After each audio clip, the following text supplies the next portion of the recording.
अस्सलाम वालेकुम dear students, how are you. बेटा जी, आज हम आपके लिए एक नया लेक्चर लेकर आए हैं और ये इस चैप्टर का आखिरी लेक्चर है। इस लेक्चर में हम ये समझेंगे कि केमिकल एनर्जी से इलेक्ट्रिकल एनर्जी कैसे पैदा होती है। अच्छा, जब ये चैप्टर शुरू हुआ था तो उसमें तुम यही पढ़ रहे थे कि हम एक डब्बा लेते थे, डब्बे के अंदर को केमिकल डालते थे, फिर उसको करंट लगाते थे। तो जैसे ही उस केमिकल को करंट लगता था तो वो केमिकल टूट जाता था और इसको हमने बोला था इलेक्ट्रोलाइसिस, इलेक्ट्रोलिटिक सेल, यानी वो डब्बा जिसके अंदर किसी केमिकल को रख के करंट लगाते हैं और उसको तोड़ देते हैं। मगर आज हम उल्टा पढ़ेंगे। आज हम क्या पढ़ेंगे, हम एक डब्बा लेंगे, डब्बे के अंदर केमिकल्स डालेंगे और फिर वो केमिकल्स आपस में लड़ेंगे और उनके लड़ने से करंट पैदा होगा। अरे वो अंदर से करंट पैदा होगा। ऐसे सेल को हम बोलते हैं इलेक्ट्रोकेमिकल सेल। मगर इस सेल का गैल्वानिक सेल नाम भी है, इसी सेल को हम वोल्टेक सेल भी कहते हैं। तो क्यों कहते हैं? एक्चुअल में एक कहानी शुरू हुई बहुत ही पहले। गैल्वानी साहब क्या कर रहे थे, उनके पास पड़ा हुआ था एक मेंढक। उन्होंने मेंढक को जैसे दो डिफरेंट मेटल्स टच करी तो मेंढक ने हिलना शुरू कर दिया। अब गैल्वानी साहब को लगा यार ये तो मेंढक के अंदर से करंट निकल रहा है। गैल्वानी साहब को लगा मेंढक के अंदर से करंट निकल रहा, बहुत ही बढ़िया बात हो गई। लेकिन बाद में वोल्टा साहब ने बोला ना ना भाई साहब, ऐसा कुछ नहीं हो रहा, ये तो दो डिफरेंट मेटल्स लग रही हैं, उनकी वजह से करंट पैदा हो रहा। मेंढक के अंदर से, फ्रॉग के अंदर से कोई करंट नहीं निकल रहा है। तो वोल्टा साहब इतने बढ़िया साइंटिस्ट है, इन्होंने पहली दफ़ा हमें बैटरी भी बनाकर दे दी।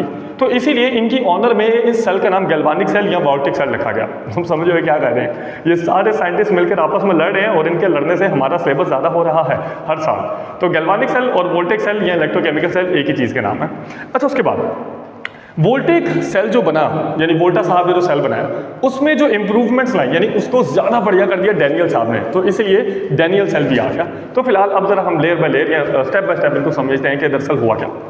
तो अभी फिलहाल हमने बात समझ लिया कि इलेक्ट्रोकेमिकल सेल वो सेल होगा जिसके अंदर हम एक डब्बा लेंगे और डब्बे के अंदर को केमिकल्स डालेंगे, केमिकल्स आपस में लड़ेंगे और उससे करंट पैदा हो जाएगा, यानी केमिकल एनर्जी से इलेक्ट्रिकल एनर्जी।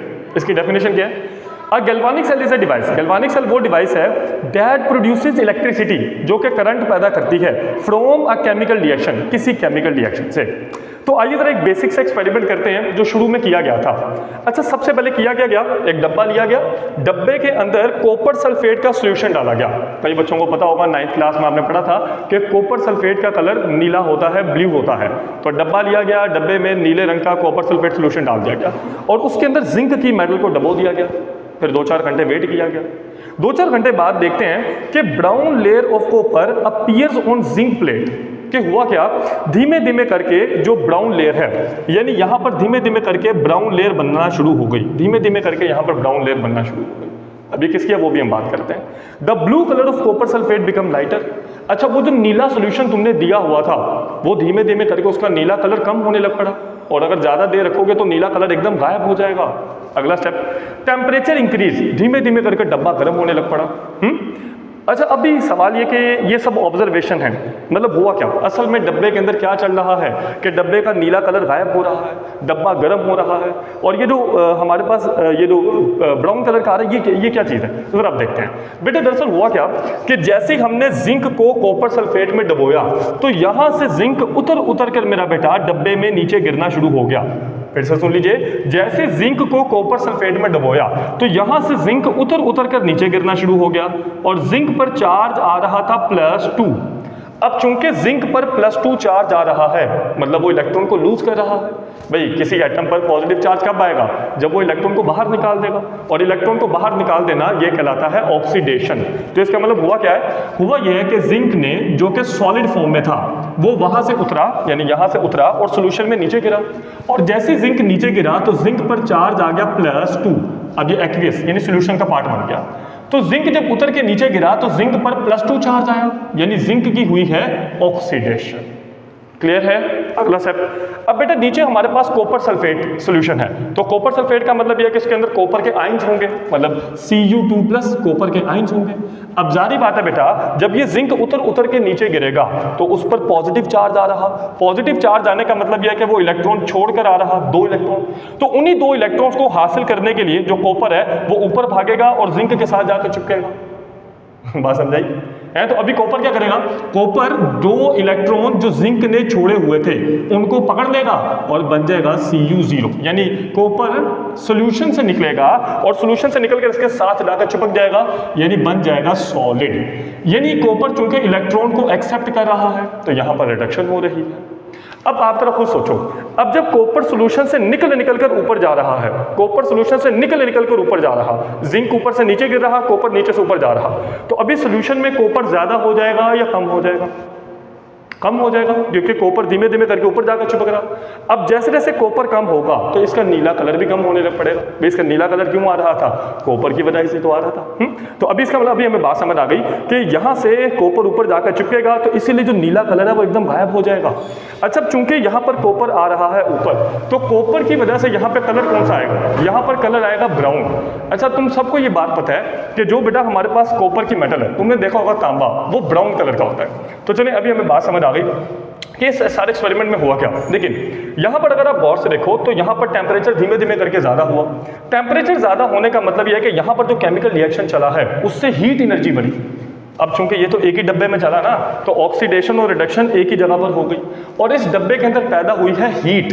तो अगर हम इसके साथ कुछ ऐसा जुगाड़ लगाएं, कोई ऐसा तरीका लगाएं कि केमिकल एनर्जी बजाय हीट एनर्जी में कन्वर्ट होने के केमिकल एनर्जी करंट में कन्वर्ट हो जाए, यही है इलेक्ट्रोकेमिकल सेल।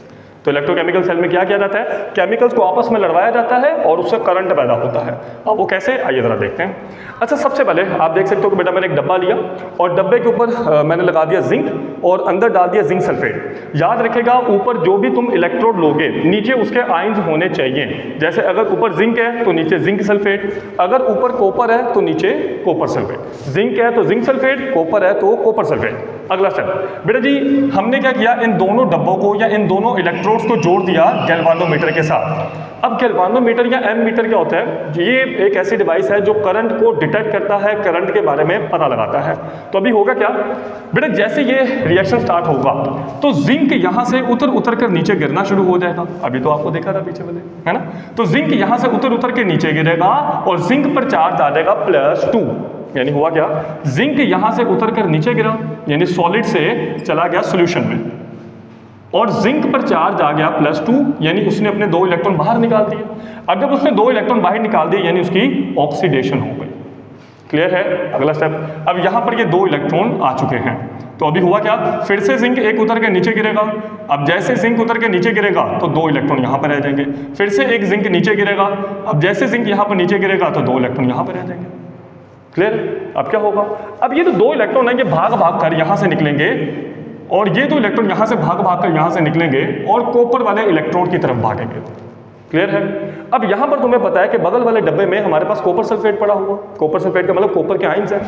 तो यहां पर हमारे पास कॉपर के आयंस भी हैं और सल्फेट के भी आयंस हैं, डेफिनेटली सल्फेट के आयंस भी हैं। तो अभी कॉपर के आयंस को यहां से इलेक्ट्रॉन भागते हुए नजर आएंगे।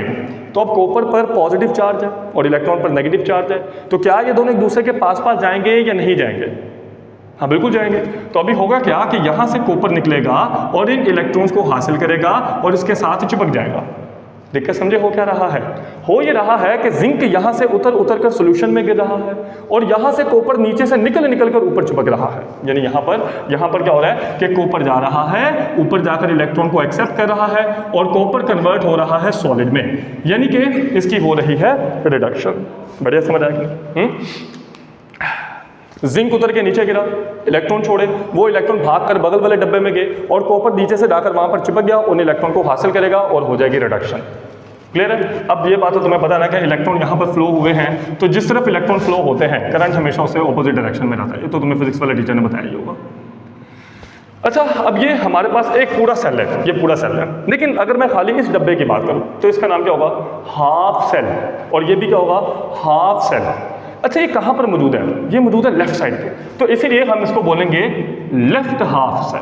अब क्योंकि ये लेफ्ट साइड पे मौजूद है तो इसलिए हम इसको बोल देंगे लेफ्ट हाफ सेल। अच्छा, यहाँ पे हम इसको ये भी कह सकते हैं, क्योंकि यहाँ पर ऑक्सीडेशन हो रही है तो हम इसको ऑक्सीडेशन हाफ सेल भी कह सकते हैं। Oxidation half cell. अच्छा, एक और बात, सवाल ये कि यहाँ पर ये जो जिंक है ये क्या है? क्या ये एनोड है या फिर ये कैथोड है? अगर तुम गौर से देखो तो जब जिंक यहाँ से उतर कर नीचे गिर रहा है तो इस पर नेगेटिव चार्ज आ रहा है। याद रखेगा, लोन ये शॉर्टकट है, लेफ्ट ऑक्सीडेशन एनोड नेगेटिव, यानी जो लेफ्ट वाला डब्बा होगा वहां पर ऑक्सीडेशन होगा, वहां पर एनोड मौजूद होगा और एनोड पर नेगेटिव चार्ज होगा। तो इसका मतलब ये है कि चूंकि इस पर नेगेटिव चार्ज है तो इसीलिए इसका नाम होगा एनोड। क्लियर है? तो इसीलिए हम इसको बोल सकते हैं एनोड हाफ सेल, ये भी बोल सकते हैं एनोड हाफ सेल। तो अभी हमें बात समझ आ गई। अगर प्यारे बेटा इसका नाम लेफ्ट हाफ सेल है तो फिर इसका नाम क्या होगा? इसका नाम होगा right half cell, right half cell. अच्छा, अगर बेटा लेफ्ट वाले डब्बे में ऑक्सीडेशन हो रही है तो यहां पर क्या होगी? Definitely reduction. तो इसलिए इसका नाम क्या होगा? Reduction half cell, reduction half cell. तो एक तरफ आ गया ऑक्सीडेशन हाफ सेल, दूसरी तरफ आ गया रिडक्शन हाफ सेल। अच्छा, ये क्या है? Anode half cell. आपको याद है मैंने अभी बताया था कि एनोड पर नेगेटिव चार्ज होता है। अगर एनोड पर नेगेटिव चार्ज है तो कैथोड पर पॉजिटिव चार्ज होगा। पॉजिटिव है नहीं है, दरअसल समझाते हैं। देखें, अब जब इलेक्ट्रॉन यहाँ पर भागकर है तो कॉपर इसके साथ जाकर चिपक जाएगा। अब जैसे ही कॉपर प्लस वाला इन इलेक्ट्रॉन के साथ जाकर चिपकेगा तो न्यूट्रल हो जाएगा, चार्ज कोई नहीं आएगा। लेकिन हम इसके कंपैरिजन में कह रहे हैं कि यहाँ पर बहुत सारा नेगेटिव है, तो इसके कंपैरिजन में बोल रहे हैं कि यहाँ पर पॉजिटिव चार्ज होगा। क्लियर है? तो इसीलिए अब उसका नाम हम ये भी कह सकते हैं पॉजिटिव हाफ सेल, या फिर उसका नाम कह सकते हैं हम cathode half cell, cathode half cell. इनके एक और नाम है, पॉजिटिव हाफ सेल और नेगेटिव हाफ सेल। क्लियर है? Left oxidation anode negative, left वाले डब्बे में ऑक्सीडेशन होनी है, यहाँ पर एनोड होना है और एनोड पर नेगेटिव चार्ज होना है। राइट वाले डब्बे में रिडक्शन होनी है, वहाँ पर कैथोड होगा और कैथोड पर पॉजिटिव चार्ज होगा। क्लियर है? तो अभी हमें बात समझ आ गई कि ये दरअसल कैसे काम करता है। अच्छा, ये जो स्पेसिफिक एग्जांपल मैंने दी है जिंक और कॉपर वाली, ये जो स्पेसिफिक एग्जांपल, ये दरअसल की थी डैनियल साहब ने। अभी डैनियल साहब ने इसके बारे में बात की थी, इसीलिए इस सेल का नाम रखा गया डैनियल सेल। अच्छा, एक और बात, जिंक जब ऑक्सीडेशन कर रहा है तो जिंक जारी बात है कुछ पोटेंशियल बना रहा होगा। अब चूंकि जिंक इलेक्ट्रॉन को बाहर निकाल रहा है तो इसका मतलब इसके अंदर ऑक्सीडेशन पोटेंशियल है, मतलब ये ऑक्सीडेशन करने की एबिलिटी रखता है। तो अब जिंक का जो ऑक्सीडेशन पोटेंशियल है वो कितना होगा? वो होगा प्लस 0.76 वोल्ट। हम ये चाहेंगे आप इस बात को अच्छे से याद रखें एमसीक्यूज में कि जिंक का ऑक्सीडेशन पोटेंशियल कितना है? Plus 0.76 volt. अगर रिडक्शन पोटेंशियल पूछ लो तो माइनस के साथ प्लस के साथ माइनस लगा दो, मतलब जहां पे प्लस है वहां माइनस लगा दो तो इसका ऑक्सीडेशन से रिडक्शन पोटेंशियल बन जाएगा। अच्छा, यहाँ पर देखो, यहाँ पर कॉपर रिडक्शन कर रहा है, मतलब इलेक्ट्रॉन को गेन कर रहा है, तो मतलब यहाँ पर रिडक्शन पोटेंशियल होगा। इसका रिडक्शन पोटेंशियल कितना होता है? इसका रिडक्शन पोटेंशियल होता है प्लस 0.34 वोल्ट। तो इसका ऑक्सीडेशन पोटेंशियल प्लस 0.76 वोल्ट, इसका रिडक्शन पोटेंशियल प्लस 0.34 वोल्ट। दोनों को प्लस करोगे तो आंसर आ जाएगा 1.10 वोल्ट। तो इसका मतलब ये है, ये जो डैनियल सेल है, डैनियल सेल कितने वोल्टेज बनाता है? करंट नहीं बना रहा, वोल्टेज बना रहा, 1.10 वोल्ट। तो ये जरा very important for MCQ, 1.10 volt. तो फिलहाल हमने बात समझ ली कि गैल्वानिक सेल या वोल्टेज सेल क्या होता है और ये कैसे काम करता है। मगर यहाँ पर एक बहुत बड़ी प्रॉब्लम है, और वो प्रॉब्लम क्या है? प्रॉब्लम यह है कि अगर तुम गौर से देखो तो जब जिंक यहाँ से उतर कर नीचे गिर रहा तो जिंक पर पॉजिटिव चार्ज है, मतलब धीमे धीमे करके ये जो सारा सोल्यूशन है, ये जो सारा सोल्यूशन है, इस पर पॉजिटिव चार्ज इकट्ठा होता जाएगा, क्योंकि जिंक जब उतर के नीचे गिर रहा है तो उस पर पॉजिटिव चार्ज आ रहा है। तो अभी क्या होगा? अगर ये सारा पॉजिटिव वाला इकट्ठा हो गया तो इलेक्ट्रॉन यहाँ से निकलकर तो दूसरे डब्बे में भागते थे, तो अब ये इलेक्ट्रॉन को जाने नहीं देगा, इलेक्ट्रॉन को खुद ही पकड़ लेगा। बात समझे कि इलेक्ट्रॉन यहाँ से निकलकर बगल वाले डब्बे में जा रहे हैं। अब चूंकि सोल्यूशन पर पॉजिटिव चार्ज आ रहा है तो पॉजिटिव वाला इन इलेक्ट्रॉन को खुद ही पकड़ लेगा और बाहर जाने नहीं देगा। अच्छा, इसी तरह यहाँ पर आओ तो यहाँ पर था हमारे पास कॉपर सल्फेट। कॉपर बेटा इसके साथ जाकर मिल रहा है तो नीचे क्या बच रहा? SO4 2 माइनस, यानी धीमे धीमे करके SO4 2 माइनस सोल्यूशन में ज्यादा हो जाएंगे, यानी इस सोल्यूशन पे माइनस चार्ज आ जाएगा।